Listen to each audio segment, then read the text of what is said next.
अस्सलामु अलैकुम वरहमतुल्लाहि वबरकातुहू। अल्लाहुम्मा सल्लि अला मुहम्मदिन व अला आलि मुहम्मद कमा सल्लैता अला इब्राहीम व अला आलि इब्राहीम इन्नका हमीदुम मजीद।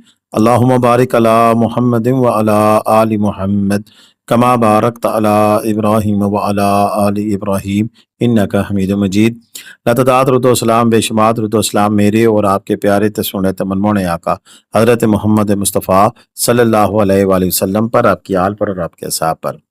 जी दोस्तों, हमारे सब्सक्राइबर साकिब साहब मुल्तान से जो तशरीफ़ लाए थे वो उनजा स्कर्दू के दौरे पर, और उन्होंने बड़ी खूबसूरत मनाजर जो उनसे उनजा स्कर्दू के हमारे तक पहुँचाए हैं। ज़्यादा तरीन अपडेट्स हैं, रास्तों के मतलब भी हैं, वहाँ पर हम होटलों के मतलब भी आपसे कुछ शेयर करेंगे कि वहाँ पर क्या सीन चल रहा है। इसी तरह वहाँ पर उनजा और स्कर्दू में कौन कौन से होटल हैं खाने वाले, और सारी ये चीज़ें हम डिटेल में आके शेयर करेंगे, और कुछ उनकी ज़ुबानी भी सुनेंगे कि वो कहाँ पर हैं और क्या कुछ सीन देख रहे हैं। और इन दिनों में लोग पूछ रहे हैं क्या उनजा जाया जा सकता है, उनजा के रास्ते ओपन है। ये सारी डिटेल आके हम शेयर करेंगे, लेकिन वीडियो शर्त यह है कि लाजमी पूरी देखिएगा। आपसे दरख्वास्त है जो लोग उनजा स्कर्दू जाना चाहते हैं उनके लिए बहुत सी इन्फॉर्मेशन है आज की इस वीडियो में, लिहाजा वीडियो एंड तक देखिएगा। और अगर कोई दोस्त उनजा स्कर्दू के दौरे पर हैं या किसी भी सियाती मुकाम पर दौरे पर हैं तो वह ज़रूर हमें लैंडस्केप में अपने तासरात भी शेयर किया करें, वीडियोज़ भी शेयर किया करें। और जब वीडियो बनाएं बैक कैमरे से या तो बोला करें या फ्रंट कैमरे पे आके बोल लें, कोई मसला नहीं है, लेकिन बताया ज़रूर करें कि आप कहाँ जा रहे हैं, किस वक्त गए हैं और वहाँ पर क्या हालात हैं, वहाँ के होटल कौन से अच्छे हैं। ये सारी डिटेल्स दीगर देखने वालों के लिए बढ़िया होती हैं, तो प्लीज़ वो ज़रूर शेयर किया करें। तो अभी चलते हैं, ज़रा देखते हैं हमें क्या चीज़ बताई जा रही है, वो कहाँ पे इस वक्त मौजूद हैं और किन किन इलाकों में गए हैं। जी मलिक साहब, ये वीडियो आपके लिए। ये देखें, ये जगलोर स्कर्दू रोड है। बहुत ही प्यारा रोड बना हुआ है। कहीं पे बल खाती सड़कें हैं, कहीं पे ऊंची नीची सड़कें हैं, और रास्ते में खूबसूरत से गांव आते हैं। बस यहाँ पे बड़ी एहतियात से ड्राइविंग की ज़रूरत है। ये तकरीबन जगलोर से स्कर्दू तक का 170 किलोमीटर का सफ़र है, जो तकरीबन आराम से 4 से 5 घंटे में होता है। जी अस्सलाम वालेकुम। जी मलिक साहब, ये है लोअर कचूरा लेक। माशाल्लाह जी, ये यहाँ पे बहुत ही ज़बरदस्त व्यू है। झील बहुत प्यारी है स्कर्दू में। ये मैंने कहा आपके लिए थोड़े से स्क्रीनशॉट वगैरह आपको ये दे दूँ। यहाँ पे एक अच्छा खासा रश है। शाम का हालांकि टाइम है 6 सवा 6 बजे का। बहुत ज़बरदस्त ये व्यू है। बच्चे भी, मेरी फैमिली भी वो गए हैं वहाँ पे बोटिंग करने।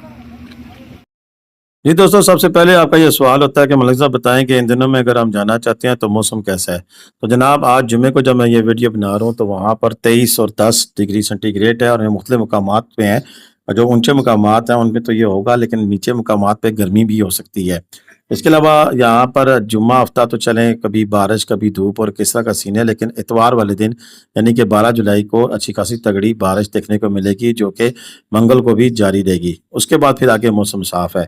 स्कर्दू के हवाले से ये अमूमन तासर यही रहता है कि अगर आप वहाँ पे जाना चाहते हैं तो प्लीज़ बेहतर फॉरकास्ट देखें। यहाँ पर कब किस वक्त लैंडस्लाइड हो जाए किसी को कुछ पता नहीं चलता, और लैंडस्लाइड के बाद फिर आपके पास इतनी फ्लेक्सिबिलिटी होनी चाहिए टूर में कि अगर कहीं आपको 1 से 2 दिन रुकना पड़ जाए, और बजट भी आपके पास होना चाहिए ताकि आपको किसी किस्म की परेशानी का सामना ना करना पड़े। स्कर्दू जाएँ या उंजा जाएँ, इन दोनों जो बेस्ट रूट है वो नारान वाली साइड का रूट है, और नारान से लेके बाबूसर टॉप और बाबूसर टॉप से लेकर आगे फिर जगलोर स्कर्दू रोड पे जाती हैं, या फिर आप सीधा उंजा स्कर्दू उंजा जाते हैं। तो दोनों साइडों पे जाने के लिए इस वक्त जो रूट है वो आपको बाबूसर टॉप वाला ही सूट करता है। उसके लिए बेहतरीन सबसे तरीका ये है कि आप नारान से आगे बढ़वई या बेसर में कहीं क़याम करें, और वहाँ से अली सुबह निकलें तो क्रॉस करते हुए आप अपनी मंजिल पर बआसानी पहुँच सकते हैं। वगरना बाबूसर टॉप पर रश होने की वजह से फिर आपको काफ़ी सारी दुश्वारियाँ और आपका सारा टाइम टेबल ख़राब हो सकता है। आप अपने टूर मैनेजमेंट के लिए आप मुझसे रब्ता कर सकते हैं। हम कंसल्टेंसी फ़ीस तो लेते हैं 2000 रुपया, लेकिन आपको पूरा टूर प्लान करके देते हैं कि आपने कब कहाँ से निकलना है, किस वक्त निकलना है, कहाँ काम करना है, और साथ आपको फिजिबल होटल कौन कौन से अवेलेबल हैं वहाँ पर अगर आप बुकिंग कराना चाहते हैं तो हम बुकिंग भी करा के देते हैं उसी 2000 में। और अगर पिंडी इस्लामाबाद से आपको गाड़ी चाहिए किसी किस्म की तो वो भी हम प्रोवाइड करते हैं। तो ये सारी सहूलतें आपको इसी सीन में मिलती हैं कि 2000 में सारी चीज़ें आपको हम फराहम करके मैनेज करके देंगे। अगर आप कहते हैं कि हम आपको पूरा टूर मैनेज करके दें, जिसमें गाड़ी भी हो, होटल भी हो और सारी चीज़ें बनाकर सेटिंग करके दें, और अगर आपकी बड़ी फैमिली है, कोस्टर की सवारियाँ हैं, तो हम आपको पूरा टूर विद खाना-पीना भी मैनेज करके दे सकते हैं। 5 से 6 दिन का टूर, 7 दिन का टूर, जितना आप चाहें, उसकी फैसिलिटी भी हमारे पास है। अगर हम बात करें इसी तरह उन्जा की, तो उन्जा में 2-3 जगह लैंडस्लाइड हुई थी, कुछ रास्ते भी थोड़े-थोड़े ख़राब हैं, लेकिन अमूमन रोड जो-सी है वो ज़्यादा सही है। आगे चलकर आपको साकिब साहब की ज़ुबानी सुनाएँगे कि जब वो एक रोड पे से गुज़र गए हैं, तो उन्जा में किस किस्म की रोड है, क्योंकि वो खुजराब पास तक भी गए हैं। उनका ये टूर 7 से 8 दिन का था, माशाल्लाह खैर खैरियत से वापस चले गए। आज की ये वीडियो भी उनके साथ शेयर करेंगे, और क्योंकि ये वीडियो अब लेटेस्ट आज की नहीं है, कल गुज़रे दिन की नहीं है, ये 3-4 दिन पहले की है जब वो इस टूर पे थे, तो उस वक़्त के सारे क्लिप्स हैं, लेकिन आप देख सकते हैं कि खूबसूरती है, हर तरफ ग्रीनरी है। रश की जो सूरत-ए-हाल है वो सारी नारायण बाबूसा टॉप तक की है। आगे के जो रश है वो तो है, टूरिस्ट मौजूद हैं, लेकिन कोई बल्क तादाद में नहीं है, ऐसा कोई नहीं है कि बहुत ज़्यादा पीक रेट्स पे है। हाँ, जहाँ वहाँ पे ब्रांडेड होटल्स हैं, उनके अपने एक रेट्स हैं, वो मौजूद हैं। लेकिन अगर आप नॉर्मल होटलिंग की बात करें, तो वो आपको 6000, 5000, 7000 तक कमरे अवेलेबल हैं। मुख्तलिफ जगह पे, मुख्तलिफ सीन्स में आपको वो रास्ते मिल जाते हैं। यहाँ पर उन्जा वाली सड़क के ऊपर आप जगह-जगह आपको टनल्स बनी दिखाई देती हैं कि यहाँ से ऊपर से अगर कोई लैंडस्लाइड होती है तो गुज़र जाती है। बाज़ औक़ात यहाँ नीचे भी पत्थर आ जाते हैं और ये रास्ते बंद हो जाते हैं, और फिर उनको साफ़ किया जाता है। तो इस तरह की कई टनल्स हैं जिसमें से आप गुज़र के जाते हैं। इसी उन्जा वाली साइड पे अताबाद झील भी है, और बहुत सारे ऐसे पॉइंट्स हैं जिनके पे विज़िट कर सकते हैं। एक और चीज़ आप ज़हन में रखें, स्कर्दू तो शहर है ही है, लेकिन उन्जा नाम का कोई शहर नहीं है। इसमें अलियाबाद है, इसमें रीमाबाद है, अलियाबाद है, इसी तरह गनीश है, इससे काफ़ी सारे इलाके हैं जो कि रास्ते में आते हैं, और उन्जा वैली ज़रूर है। इसी तरह आगे पहले गिलगित के अंदर नलतर वैली है, और काफ़ी सारी वैलीज़ हैं जिनके वैलीज़ के पूरों के नाम है, लेकिन उनके अंदर जो शहर है वो डिफरेंट है, और उन शहरों के नाम के हवाले से यहाँ पर सफ़र किया जा सकता है। ये उन्जा जाने वाली सड़क है, और बड़ी खूबसूरत व्यू है, बड़ा खूबसूरत मौसम है। इसके ऊपर देखते हैं कि साकिब साहब क्या हमें बता रहे हैं, क्या अपडेट फराहम कर रहे हैं वहाँ उस रास्ते से, कि उन्जा की तरफ जो जा रहे हैं तो कौन-कौन से रास्ते हैं और कितना खूबसूरत समा है। जी मलिक साहब, अस्सलाम वालेकुम। ये हुंजा से आगे सोच से कोई 20-25 किलोमीटर पहले का व्यू है।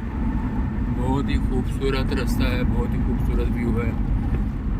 मुझे बड़ा अच्छा लगा, मैंने कहा आपके लिए कुछ सीन रिकॉर्ड कर लूँ। इस वक्त शाम का टाइम है, कुछ 6 बज रहे हैं।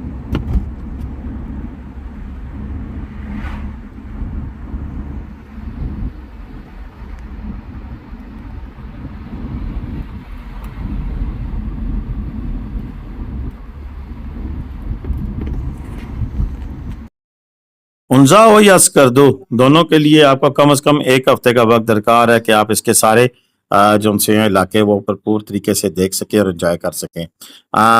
अक्सर लोग कहते हैं जी कि 1 हफ्ते के अंदर तो उन्जा भी हो जाए, स्कर्दू भी हो जाए, तो फिर वो रोड ट्रिप भी होता है, वो एंजॉय तो नहीं हो सकता। लेकिन फिर भी हर बंदे की अपनी टाइमिंग्स हैं, अपनी मसरूफियात हैं, वो एक ही रूट में सब कुछ देखना चाहते हैं। तो फिर भी अगर आपने रूट प्लान करना है तो फिर इस हिसाब से करें कि 1 नाइट स्टे आपका नारायण से आगे हो जाए, दूसरा स्टे आपका आगे गनीश में, अलियाबाद में इधर हो जाए, और फिर आगे एक दिन सुस्त रहें और बाबूस और गुजरात पास से होते हुए आप वापस फिर आ जाए, या फिर उधर जगलोट स्कर्दू रोड के ऊपर से होते हुए आप स्कर्दू शहर जाएं, और फिर वहाँ पर, या वो भी आप अगर बाबूसा टॉप से गुजरते हुए तो शाम तक आप पहुँच सकते हैं, स्कर्दू मेन सिटी में पहुँच सकते हैं। वहाँ से फिर मटोका वाटरफॉल है, कचोरा लेक है, या दीगर जितने भी मुकाम है, इवन देसाई वगैरह तक भी आप जा सकते हैं। लेकिन अस्तौर वगैरह में अगर आपने जाना है तो पहले से रास्ता दूसरी साइड से भी जाता है, तो वहाँ से भी जा सकते हैं। लेकिन बेस्ट यही है कि आप बाई एयर स्कर्दू आते हैं या बाई रोड आते हैं, स्कर्दू शहर पहुँचें, और फिर वहाँ से जीपें लेके आगे जोक वैली है, बहुत सारे इलाके हैं जो कि आप विजिट कर सकते हैं, देख सकते हैं। और इन सब के लिए टाइम मैनेजमेंट और होटल टूर पूरे को प्लान करके आना दी बेस्ट होता है। बगैर टूर प्लान किए हुए आएंगे तो फिर आप काफ़ी सारे इलाके देख भी नहीं पाएंगे, और सड़क पर चलते चलते थकावट का शिकार होते जाएंगे। इसलिए बेहतर तो ये है कि आप टूर प्लान करवा कर आएँ, जिसमें आपको पता हो कि आपने आज कहाँ जाना है, किधर जाना है, जीप करनी है, कहाँ से करनी है, जीप कहाँ से मिलेगी, कितने की मिलेगी, पूरा बजट आपका मैनेज हुआ हो तो वो दी बेस्ट ऑप्शन होती है। और इस सिलसिले में मेरा नंबर मौजूद है 031352222404, आप हमसे रब्ता कर सकते हैं। हम आपको होटल बुक करके देना, जीपों वालों से रब्ते करा के देना, सारी चीज़ें मैनेज करके आपको दे सकते हैं। खुशनाब पास पर आजकल ये इस तरह के मनाज़र हैं, टॉप पे बर्फ़ है, खुशनाब पास में कभी-कभार आपको लाइव बर्फबारी भी मिल जाती है देखने को। तो ये जी ताज़ा तरीन अपडेट उनसे कर दोगी और मज़ीद अपडेट्स के लिए हमारे साथ रहें। Thank you once again Saqib साहब, आपने अपनी फैमिली के साथ किया और हमारे लिए वीडियोज़ बना के भेजी। बहुत-बहुत शुक्रिया आपका।